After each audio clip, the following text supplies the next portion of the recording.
জিনিসের দাম বাড়ছে।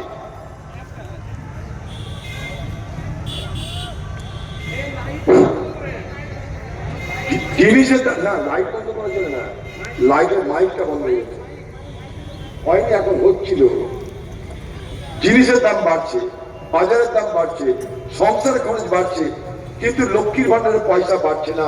এটা আমরা প্রতিবাদ করেছিলাম, আমরা দাবি করেছিলাম এটা ২৫০০ টাকা দেওয়া, দেয়নি। সেটা ভোটের আগে ৫০০ টাকা বাড়িয়েছে, কারণ ভোট বড় বালায়। ভোট এসেছে, ঘুষ দেওয়ার প্রক্রিয়া শুরু হয়ে গেছে।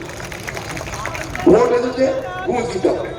তৃণমূল বলবে মমতা দিল, এটা মমতার বাবার টাকা নয়, এটা আমার আপনার টাকা। আমাদের টাকা দিয়ে দুটানি মাছের তেলে মাছ ভেজে আমাদের কাছে দানি সাজার চেষ্টা করতে গেলে আমরা তা হতে দেব না। এলাকার মানুষ এই ভোটের বাজারে আলোচনা নানা দিকে ছিটকে ছিটকে চলে যাচ্ছে, আলোচনার গতিপথ পাল্টে যাচ্ছে। ২০২১ সালে এনআরসি নিয়ে আসছি বললো মোদি, এনআরসি রুখছি বললো দিদি, ভোট হয়ে গেল। সেদিনও বলেছিলাম আমি, ভোট শেষ হলে না এনআরসি থাকবে, না এনআরসি নিয়ে কোনো আলোচনা থাকবে, না বাঁশি থাকবে, না বাঁশির আওয়াজ থাকবে, শুধু ভোট পর্যন্ত।